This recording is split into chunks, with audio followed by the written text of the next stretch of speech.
Hey guys, welcome back to another Clash Royale video, and today we're going to be doing something a little bit different. We're going to be comparing the Cannon card to the Tesla card because currently right now in the game there's lots of controversy about which card is better.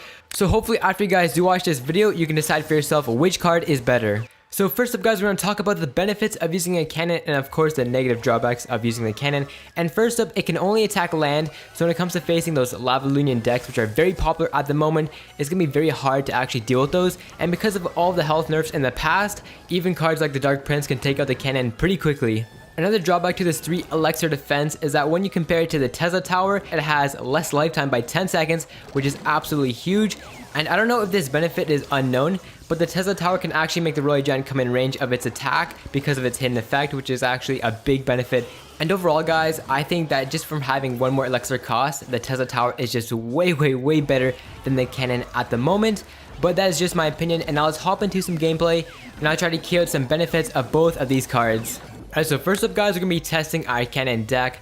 Currently right now in the game, I find that this cannon deck is most popular when paired up with the Hog Rider. So first up guys, our friend is going to put down his cannon to try to defend my Hog Rider, but because its health is just so low, my level 7 Hog Rider is just going to take it out. And because for this video, I'm just going to be comparing the cannon and the Tesla card, I'm going to be chopping through these clips just trying to get the key points. Alright, so this is an example of how the cannon can just fail. Right here, I place the cannon, I try to lure in his Lava Hound and his balloon, but because I placed it a little bit too shallow, they're not going to get pulled in. And guys, the cannon just can't attack air, so we just wasted 3 elixir right there because of our poor placement and poor decision. And not to mention, this would have been a perfect example to place on our Tesla tower instead of our cannon, just because it actually does so much damage to those balloon cards and those lava pups. And because of that mistake guys, that's going to cost us our tower very early off into the game.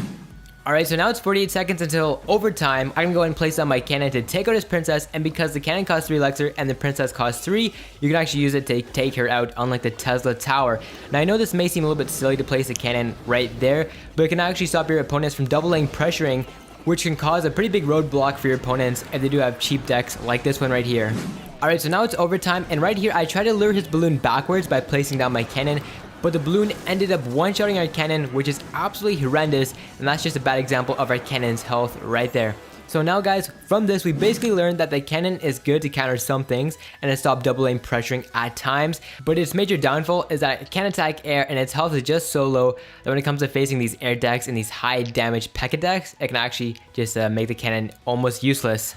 Alright, so here's our second replay guys, this time using the Tesla deck instead of the cannon deck, and hopefully just like last replay I can pick out some key points where this card actually shines. So first up, we're going to drop down our Tesla, which is level 10. It's got 40 seconds of lifetime, which means that if you place down 5 Teslas and they don't get attacked at all, that's almost a full duration of a game without overtime. So right here, we're using it to take out his Ice Wizard and to also take out the Witch's skeletons and also the Witch itself. And this means that we're doing basically an 8 to 4 elixir trade. And if you can make these trades consistently throughout a game, you're going to come on top for sure, definitely. Alright, so half of the game has passed and now our friend is coming in hot with his Prince and also his Witch. And because our Tesla has no health, going to get rammed and taken down by that Prince. And in this case, the Tesla was definitely a negative trade for us because he basically did no damage to the opposition's force.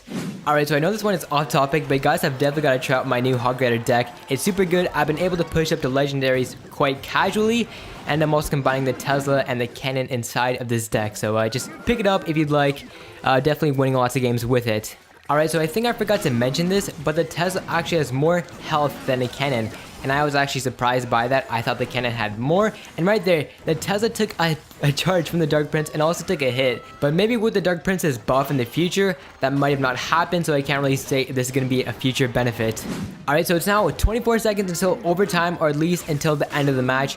And because the Tesla has 1000 HP, I'm going to go ahead and use it to actually take out his Dark Prince, to take out his Witch, and also to defend against his Mortar, just because this mixture of high health and damage is just pretty insane for defending. And honestly, I can say, just because of that well-placed Tesla counter that we had, we're going to end up just winning this game with our Hog Rider deck. So from this replay, we can conclude that the Tesla just has a lot more HP than the cannon, being able to tank a full Dark Prince, which I was pretty amazed about. And also the Tesla is great for taking out streamlined troops, for example, taking out the Witch right there and the Wizard at the very beginning of the match. And overall, I'm going to conclude the video saying that the Tesla tower is better than the cannon tower, and the main attribute that won me over for the Tesla tower is that first of all, it can attack air, and because in the meta everybody is using a balloon deck or a Lava Lunion deck, this just means that you can actually defend that with the Tesla tower. And with so many more benefits showed in this video, hope you can understand why I decided to actually pick this decision. But guys, that is gonna wrap it up for today's comparison video. Thanks so much for watching. It was nice doing this different type of concept, and just comment down below other type of comparisons you'd like to see in the future. And peace out, guys.